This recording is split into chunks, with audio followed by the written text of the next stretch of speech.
I'd ridden horses before, but never like this. The rancher changed her fate. Myra Holt had always believed she knew the sound of the sky. On Kestrel's Reach, the sky did not stay quiet for long. Wind rushed over the red plains like an endless ocean. Distant thunder rolled across the horizon even when no storm came. Cargo ships from nearby trade routes sometimes cut through the clouds, leaving bright white lines that faded slowly in the hot air. But the sound she heard that morning was different. It was not wind. It was not thunder. It was not a ship. It was a scream.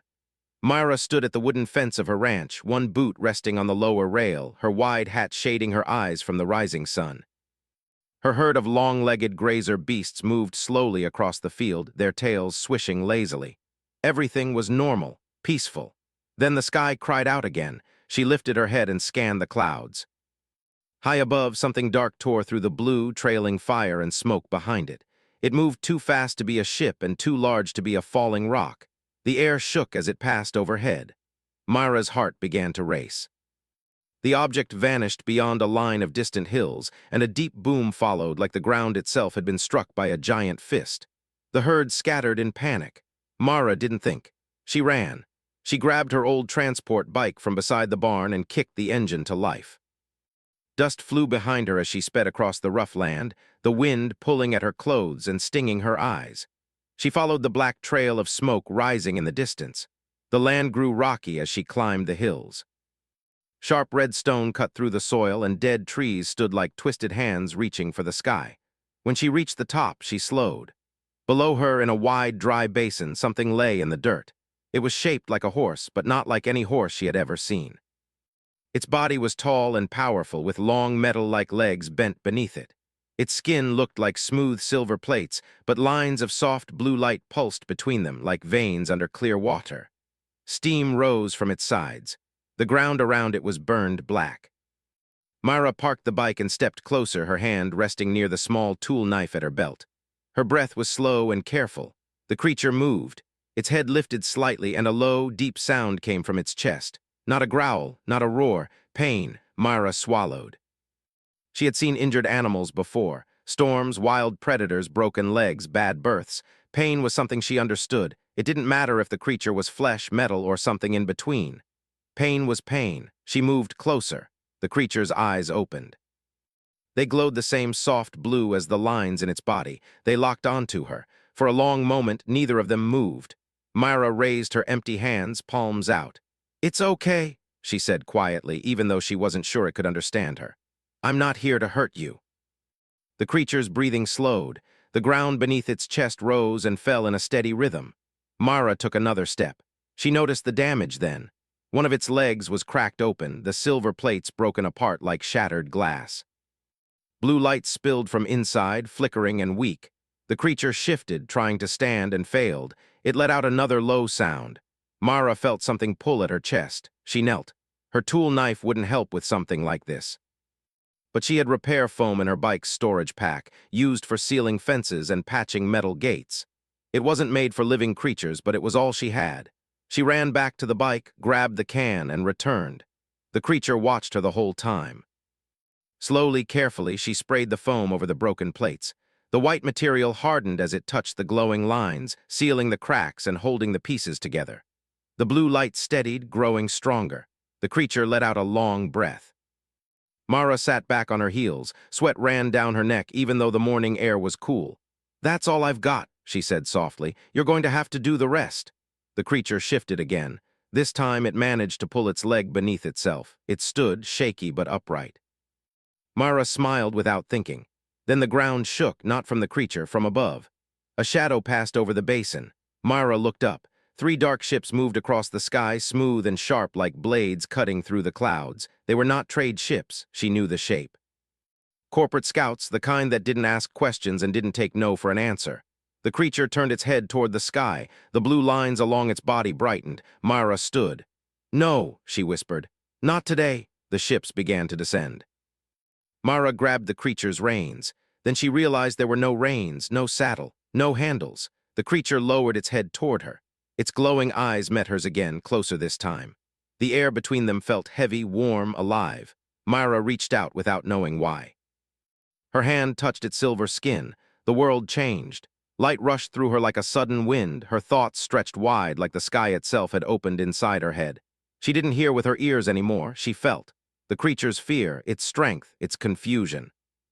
And its choice, it accepted her. The creature lowered its body, bending its legs so she could climb onto its back. Mara didn't question it. She swung up, gripping the smooth metal plates with her knees and hands. The ships opened fire. Blue energy streaked across the basin, blasting dirt and stone into the air. The creature surged forward, faster than any animal Mara had ever ridden. The ground blurred beneath them as they raced toward the hills. Mara leaned low, her heart pounding in her chest. She didn't tell the creature where to go, she didn't have to. It knew. They leapt. The edge of the basin fell away beneath them, and for a moment they were flying. Wind screamed past Mara's ears as they landed hard on the rocky slope and kept running. Energy blasts tore into the ground behind them. Mara laughed, she didn't know why. Fear and excitement twisted together inside her, and laughter was the only thing that came out. They reached the open plains. The creature turned sharply, and Mara nearly lost her grip. She leaned into the turn, trusting it. The ships followed. Mara spotted an old canyon ahead, carved deep into the land by long-dead rivers. She pressed her knees into the creature's sides, thinking about the canyon, hoping it would understand. It did. They plunged into the narrow path just as energy fire scorched the air above them. Stone walls rose on either side, blocking the ship's line of sight.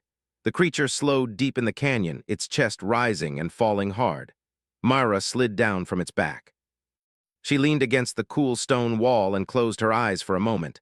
When she opened them, the creature was watching her. "You chose me," she said quietly. The blue light in its eyes softened. The ships roared overhead, searching. Mara knew her life had just changed. She was a rancher who rode fences and herded beasts across quiet land. Now she was something else. She placed her hand on the creature's neck. "I don't know what you are," she said, "and I don't know who's hunting you." The creature lowered its head slightly. "But you're not alone anymore." Far above, the galaxy moved on, unaware that something small and stubborn and human had just become part of something much bigger. Mara did not sleep that night. She sat near the mouth of the canyon, her back against a cold stone wall, watching the sky. The stars of Kestrel's Reach were sharp and bright, scattered like white sparks across black glass. The wind moved softly through the narrow space, carrying the dry smell of dust and old rock. The creature stood a few steps away from her. In the low light, its silver body looked darker, almost like shadowed steel.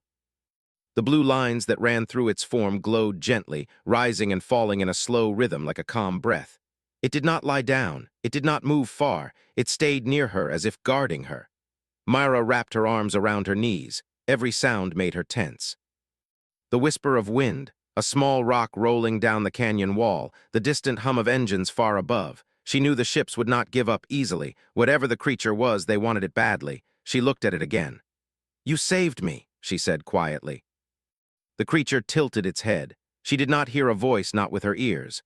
But a soft feeling passed through her like a warm wave, not words, not thoughts, something closer to understanding. Myra let out a slow breath. She stood and walked toward her bike, which she had hidden deeper in the canyon behind a large stone. She checked the power cell and storage pack. The battery was low, but it would still run. She had water. A little food, not enough for long. She glanced back at the creature. "Guess we're both running low," she said. The creature stepped closer. Its foot touched the ground with a soft, heavy sound. The blue lines along its body grew brighter for a moment, then settled again. Myra felt that strange connection pull at her chest once more. It was like standing close to a storm that never broke, full of quiet power. She climbed back onto its back. The creature rose smoothly beneath her, steady and strong. "Let's find somewhere safer," she said, even though she wasn't sure who she was really talking to. They moved through the canyon as the sky slowly lightened with the coming dawn. When they reached the open plains, Mara guided the creature toward the far side of her land, where old mining ruins stood forgotten by most people. Broken towers and empty tunnels cut into the red stone, places no one cared to search anymore. The sun rose behind them, painting the land in gold and red. From a distance, the ruins looked like the bones of some giant creature, half buried in the earth. The creature slowed as they approached. Myra slid down and walked ahead, scanning the area. The air felt still. No ships, no movement, just wind and dust. She led the creature into the shadow of a fallen metal structure where thick walls blocked the sky above. they rested there. Hours passed. Myra drank water and ate small bites of dried food. The creature did not eat or drink, but the blue light inside it slowly grew stronger, like the sun was feeding it. She studied it more closely now, brave enough to move around it. Its body was not fully metal. The silver plates were smooth, but beneath them she could see something like living tissue, glowing and shifting. The lines of light moved when it breathed, when it stepped, when it turned its head. "Half alive," she murmured, "half something else."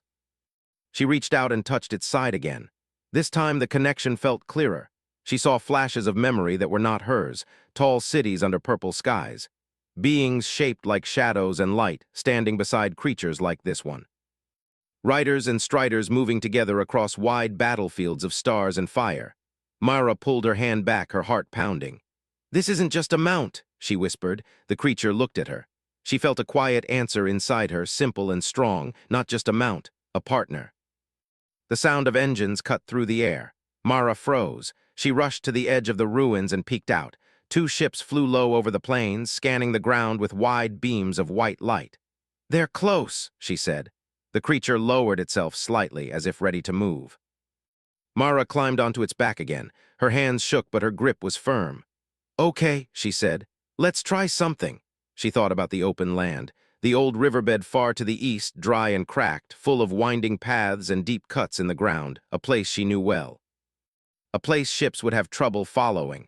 The creature moved before she finished thinking. They burst from the ruins and raced across the plains. The wind roared past them. The ground blurred. The ships turned, lights locking onto them. Energy fire flashed behind them, tearing into the dirt. Myra leaned low and held on. They reached the riverbed and dropped into it, vanishing from sight. The walls of dry earth rose high on both sides, twisting and turning like a maze. The creature ran with smooth, powerful steps, never slipping, never slowing. The ships flew overhead, their lights searching, but they could not see into the deep, narrow paths below. Myra let out a shaky breath. They did not stop until the land opened into a wide, hidden basin surrounded by tall stone walls. Here, small green plants grew around a shallow pool of water. It was one of the few places on the plains where life still gathered. The creature slowed and lowered itself. Myra slid down, her legs weak. She laughed softly, half in relief, half in disbelief. "I used to worry about broken fences and lost grazers," she said. "Now I'm hiding from ships in the sky." The creature stepped closer and lowered its head until it was level with her. Myra reached up and rested her forehead against its smooth surface. The connection between them felt stronger now, clearer, like two paths joining into one. She felt its tiredness, its fading strength. The crash had hurt it more than she realized. "We can't keep running forever," she said. She looked at the water pool and then back at the creature. "I don't know who made you," she said, "or why you're here."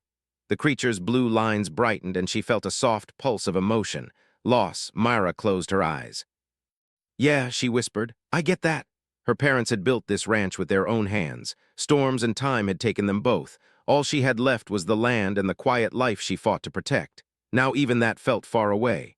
The sky darkened slightly as clouds rolled in. Myra sat by the water and filled her bottle. She splashed some on her face and looked at her reflection, dust-streaked, tired, older than she felt yesterday. "You picked the wrong human," she said to the creature. The creature made a low, soft sound. She smiled. "Or maybe the right one." The sound of distant engines returned. Faint, far away, but coming. Myra stood. She placed her hand on the creature's neck. "We don't have a plan," she said. "We don't have backup. We don't have a ship." The creature straightened, strong and tall. "But we've got each other." She climbed onto its back one more time. As they moved out of the hidden basin and back toward the wide open plains, the sky above them seemed bigger than ever. Somewhere out there, powerful forces were watching, waiting, hunting. But down here, on a quiet, dusty world, a rancher and a starborn creature rode forward together. The plains of kestrels reach stretched wide and empty ahead of them, red dirt and low stone ridges rolling under a pale blue sky. Myra and the creature moved together now with a quiet understanding, like they had always known each other. The wind brushed past them, warm and steady, carrying the distant hum of the world. But the silence did not last. A deep sound rolled across the land, low and heavy, like thunder that did not come from clouds. Myra felt it in her chest before she heard it clearly. Ships. She leaned forward on the creature's back and scanned the sky. Far away, dark shapes moved against the light, slow but steady, not the small scout ships this time. These were larger, heavier. "They brought friends," she said softly. The creature's blue lines glowed brighter, and she felt a sharp edge of emotion through the bond between them. Not fear, readiness. They changed direction, heading toward a wide field of tall stone pillars that rose from the ground like broken teeth. Mara had passed through the place before while moving her herd. The land there was rough, uneven, full of deep cracks and sudden drops. Bad for walking, worse for flying low. The ships in the sky began to spread out, forming a wide arc trying to box them in. Mara pressed her knees against the creature's sides, thinking of speed, of sharp turns, of narrow paths. The creature surged forward. They raced toward the stone field as energy blasts cut into the dirt behind them. Rocks exploded into dust and fragments that stung Mara's arms and face. She leaned low, gripping the smooth surface beneath her. The creature leapt over a wide crack in the ground, landing hard and running without slowing. They entered the field of pillars. Tall stone walls closed in around them, blocking the sky. The creature twisted and turned through narrow paths, moving like it had known this land all its life. Above them, the ship struggled. Their lights flashed between the stones, but they could not follow closely. Some tried to lower themselves into the gaps and scraped against the rock, forced to pull back. Mara felt a strange, fierce joy rise in her chest. "We can do this," she said. The creature answered with a powerful burst of speed. They burst out of the far side of the stone field and into open land again. But the ships were still there, circling wide now, waiting. Ahead, Mara saw something new. A line of small buildings stood in the distance. A trading post. A place where travelers and miners sometimes stopped for supplies. Not many people lived there, but it was not empty. Her heart sank. If the ships followed them there, others could get hurt. She pulled the creature to a stop behind a low ridge and slid off its back. "We can't bring this to them," she said. The creature lowered its head, and she felt its agreement through the bond. Mara paced back and forth, her boots crunching on the dirt. Her mind raced. She was not a soldier. She was not a hero from stories. She was a rancher who knew land, weather, and animals. Then she looked at the ground. The dirt here was dry and loose, cracked by heat and time. Beneath it, she knew, were old tunnels from early mining days. Many had collapsed. Some still ran deep and dark under the surface. She smiled slowly. "Okay," she said. "Let's try this my way." She climbed back onto the creature and guided it toward a wide, open stretch of land that sloped gently downward. The ships noticed immediately. They moved in closer, lights locking on, energy weapons charging. Mara waited. She counted in her head. 3, 2, now. She pressed her knees into the creature's sides and thought about the ground giving way, about space opening beneath them. The creature slammed its front legs into the dirt. The ground cracked. A wide section of earth collapsed inward, opening into a dark tunnel below.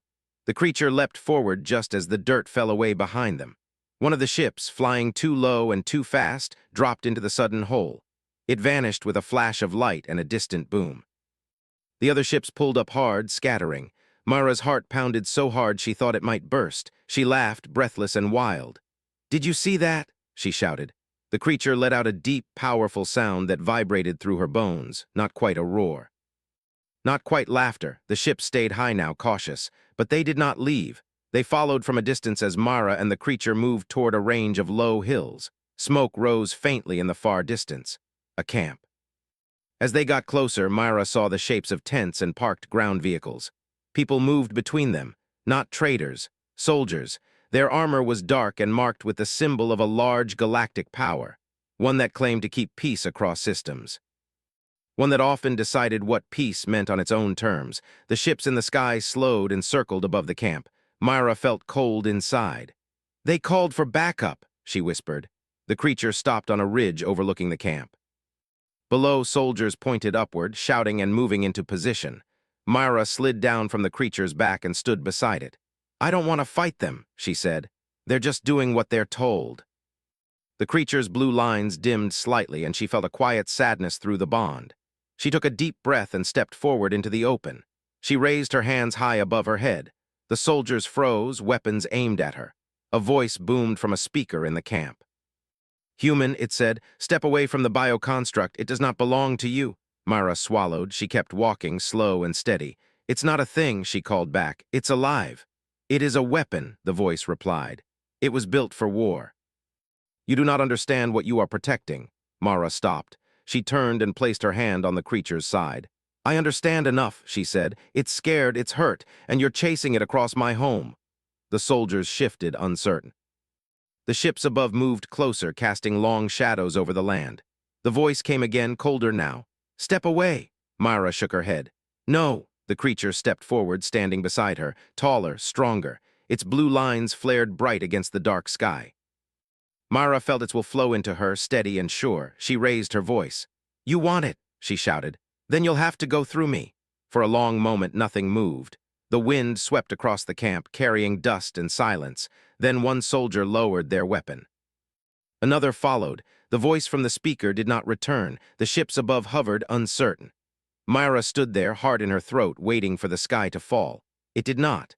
The ships slowly pulled back, rising higher, moving away from the camp and into the clouds. The soldiers watched them go. Myra let out a breath she didn't know she was holding. She leaned against the creature, her legs shaking. The bond between them felt stronger than ever now, not just shared fear and movement, but shared choice. They had stood together. As the sun dipped lower in the sky, painting the land in soft orange light, Mara knew something had changed. Not just for her. Word would spread. About a human who faced ships and soldiers with nothing but stubborn courage and a strange, glowing creature at her side. And somewhere far beyond Kestrel's reach, powerful beings would start to listen. Because a small rancher on a quiet world had just said no to the galaxy. The sky over Kestrel's reach did not stay quiet for long after that day. Mara and the creature did not remain near the soldiers' camp. When the ships pulled back and vanished into the clouds, she guided her partner away, moving across the land toward the high cliffs near the edge of the plains. The wind there was strong, and the ground rose in wide steps of stone that led up toward the open sky.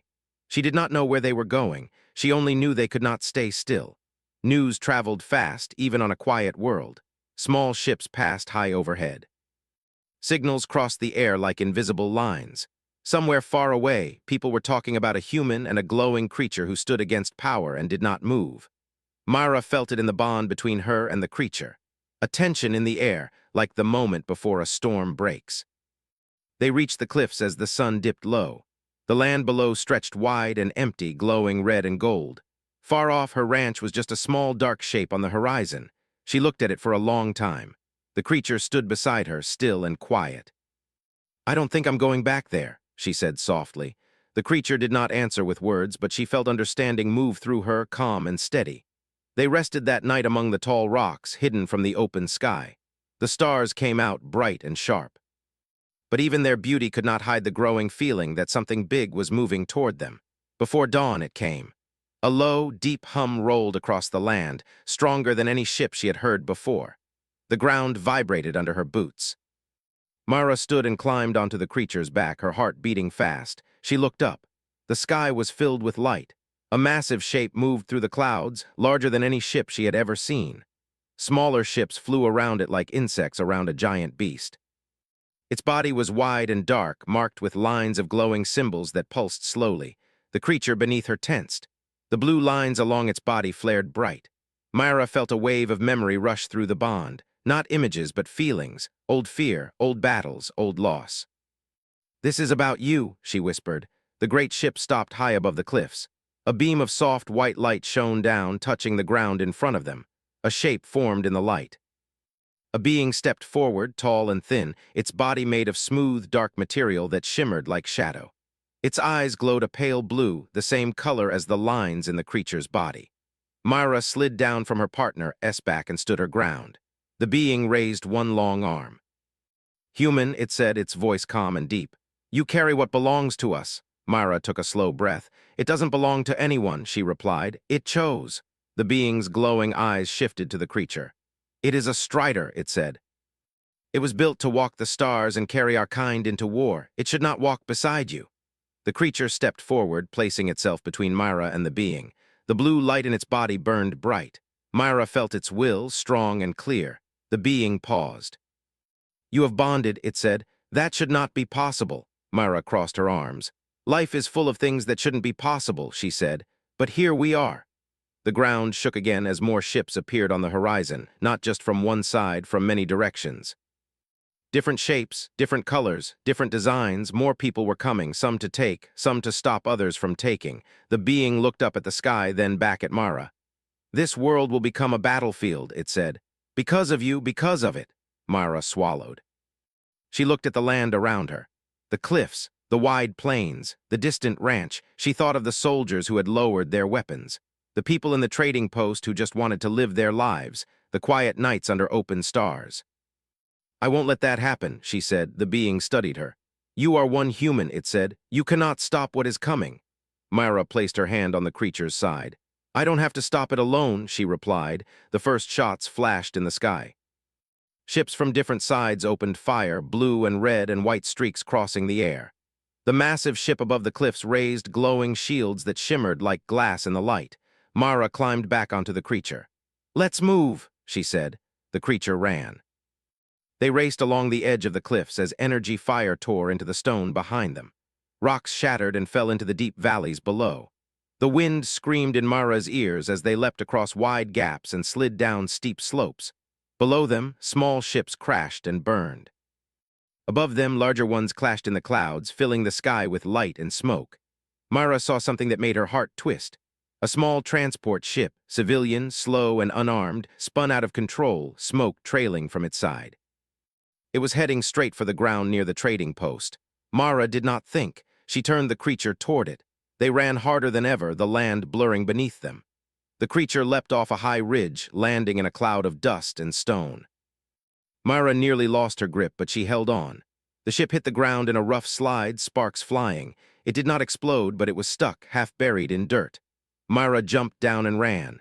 The side door of the ship burst open, and people stumbled out, coughing and scared. "Get back," she shouted. "Away from the sky!" The creature moved in front of the group, standing tall, its blue lines flaring like a shield. Energy blasts hit the ground nearby, throwing up dirt and fire. The creature did not move. Myra felt its strength flow through her, steady and unbreakable. Other ships saw them, not warships. Small ones, traders, miners, travelers. They moved closer, hovering low, forming a loose circle around Myra, the creature, and the civilians. A voice crackled over a speaker from one of the ships.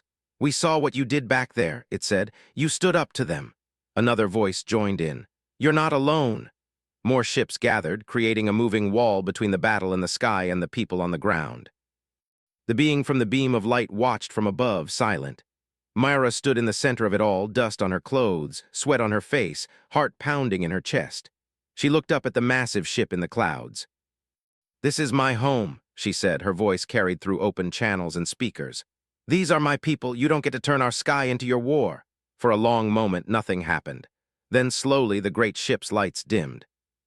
The smaller warships began to pull back, rising higher, drifting away from the cliffs and the plains below. The sky grew quieter, not peaceful, but quieter. The being's voice came one last time. "You are not what we expected, human," it said. "The Strider chose more than a rider." The light faded and the great ship turned, moving back into the clouds. Myra leaned against the creature, her legs weak, her body tired. Around her, people stared, some in fear, some in awe, some in hope. The creature lowered its head, touching her shoulder gently. Mara closed her eyes. She had not planned to stand in the middle of a battle between stars. She had not planned to become a symbol. But as the sky cleared and the smoke drifted away, she knew something simple and true. She would not walk away now, because this world, these people, and this strange, glowing partner beside her were no longer just part of her life. They were her responsibility. The sky over Kestrel's reach felt different after the great ships pulled away. It was still wide. Still blue, still full of clouds that moved slow and quiet in the wind. But now it carried memory. The land below carried it too, burned marks in the dirt, broken stones along the cliffs, the soft lines where people had stood together instead of running. Myra stood near the edge of the plains with the creature beside her. The blue lines along its body glowed softly in the morning light, no longer bright with battle, but warm and steady like a slow heartbeat. Around them, people moved. Traders checked their ships. Families gathered their belongings. Soldiers spoke in low voices as they prepared to leave. The world was trying to return to normal, even though nothing felt the same. A small group approached Mara. The first was an older woman with gray hair tied back in a tight braid. She wore the simple clothes of a miner. Her hands were rough and stained with dust. You saved my son, the woman said. He was on that transport ship. Mara shook her head. I didn't do it alone, she said, glancing at the creature. The woman nodded and stepped back. A soldier came forward next. His armor was scratched and dull from the fight. We were told to stand down, he said. Higher command says this world is now a neutral zone, no more claims, no more operations. Mara raised an eyebrow. That was fast. The soldier gave a small, tired smile. Word travels faster than ships these days, he said, especially stories. He turned and walked away. Mara looked out at the open land again. Her ranch was still there, far in the distance. Small, quiet, waiting.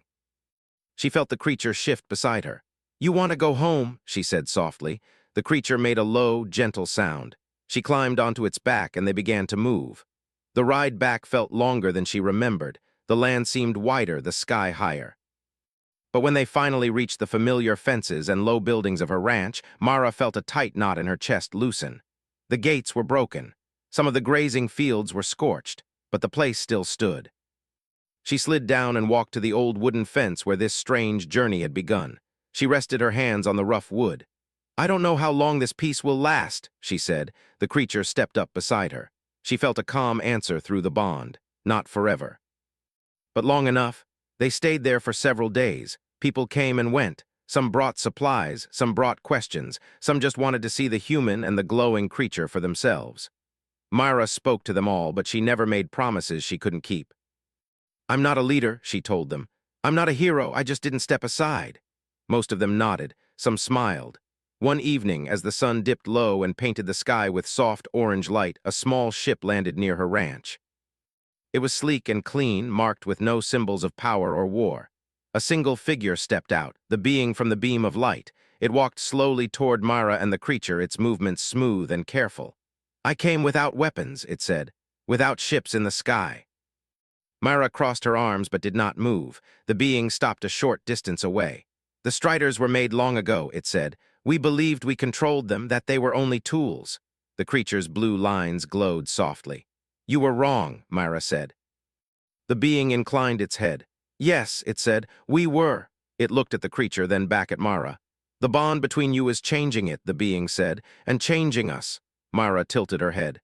How? The being's eyes dimmed slightly, like a thoughtful pause. For the first time, my people are speaking of partnership instead of command, it said, of choice instead of design. Myra let out a slow breath. That's good, she said. The galaxy could use more of that. The being turned toward the open sky. There are others like it, it said, striders still wandering, still hunted, still alone. Myra felt the creature's attention sharpen. You want my help, she said. The being nodded. I want your example, it said.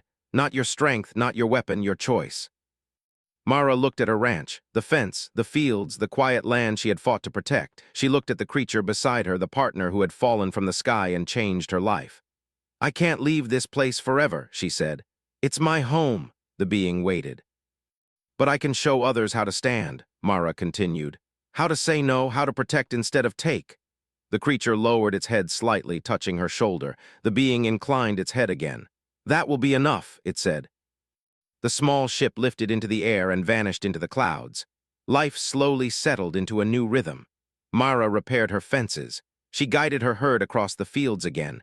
The work felt the same, but the world around it felt larger. Sometimes small ships passed overhead and dipped their wings in greeting. Sometimes messages came from far-off worlds, asking for advice, for stories, for the truth behind the legend. Myra answered when she could. One night, under a sky full of bright, quiet stars, she sat beside the creature on a low hill near her ranch. You know, she said, I used to think my life would always be this. Same land, same sky, same work. The creature's blue lines glowed gently in the dark. I don't mind the work, she continued, but I'm glad the sky opened up a little. She leaned back on her hands and looked up. Far above, a thin line of light crossed the stars, a ship moving between worlds. Do you ever want to go back out there? She asked. The answer she felt was not simple. Not yes, not no, someday. She smiled. Fair enough. Weeks passed, then months. The galaxy did not forget. On distant worlds, people spoke of a human who stood in front of ships and said no. Of a glowing partner who chose a rider instead of a master. Of a small world that became a place of quiet meetings and slow peace. Striders began to appear, one by one, finding their way to safe places instead of battlefields, not because they were ordered, but because they were invited. One morning, Mara stood at the edge of her land and watched as a group of travelers arrived. They were not soldiers, not traders. They were riders, each standing beside a creature like her own, silver and glowing, nervous but hopeful. Mara felt a lump rise in her throat. She walked forward to meet them. The lead traveler, a young man with tired eyes and a brave smile, spoke first. "They told us to come here," he said. "They said this is where striders are not tools." Mara nodded. "This is where they're partners," she replied. The creature beside her stepped forward, its blue lines shining bright in the sun. The others followed. As the day went on, the ranch filled with quiet voices, soft sounds, and gentle light. A place that had once been just a patch of land on a forgotten world became something else. A meeting ground, a promise. That night, Mara stood alone at the fence again, the same place where she had first heard the sky scream. The creature stood beside her, steady and strong. She thought about the path she had taken, the fear, the running, the standing. She had not set out to change the galaxy. She had just refused to step aside. She placed her hand on the creature's neck. "We did okay," she said. The answer she felt was warm and full. Yes. Above them, the stars burned bright and quiet. Somewhere among them, stories were being told, not of great armies or powerful empires, but of a rancher on a dusty world.